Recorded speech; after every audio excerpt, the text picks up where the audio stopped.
I'm going to let you all know about the Year 2 SATS papers. So everyone in Year 2 will sit the SATS papers in May. There are 2 maths papers, 2 reading papers, a spelling test and a punctuation and grammar paper. We do not do a writing test. The writing is all teacher assessed, and we look at the writing that the children have done in their books throughout the year and then make professional judgments on what level they're at. And schools are moderated to make sure that the levels are consistent throughout the country. We try to keep the SATs as low-key as possible. Throughout the year, the children take part in assessment weeks where they are given past SATs papers to have a go at. So they are familiar with the papers, they're familiar with the set out, they're familiar with the types of questions. And on the run up to SATs, we also do, within lessons, we'll do other questions that are going to be similar to what they might encounter in a SATs paper. So when it comes to the real thing, it's not a big deal for the children. We haven't really been talking about SATs in school.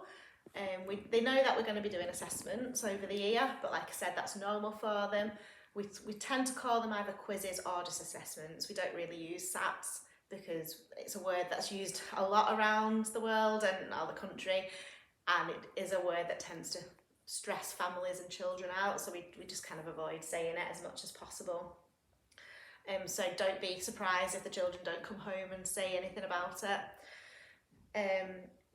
When they do come to doing them, they will be sitting them in familiar spaces within school, so it might be in their classroom or it might be in the library or another area in school that they go to quite a lot.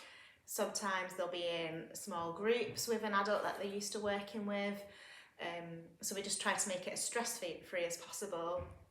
The children do have to do them under exam conditions, as in they're not allowed to talk to each other, and we try to make sure they're spaced out so they can't easily see each other's papers.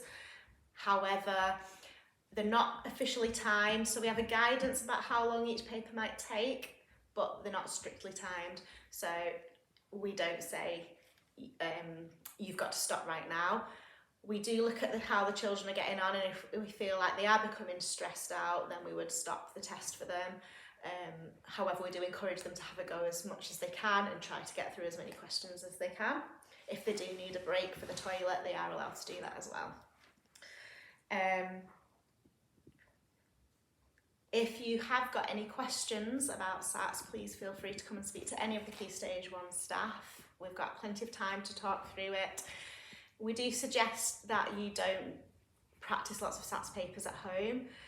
We've found in the past when parents do that at home, the children sometimes remember the questions. Then when we use the same past papers for assessments for our purposes in school, it's not a true reflection of what the children can do, which then makes it harder for us to work on the gaps. We will put links on Facebook, on Class Dojo for you, so if you want to look at some past papers you can. We've got a couple of videos coming out as well that do show some past papers, so you can have a look at them, but you don't need to be sitting every night getting the children to practice a past paper. All it will do is stress them out and they'll start getting anxious about it, and we aim not to let that happen. Like I said, if you do have any questions, just come and speak to one of us.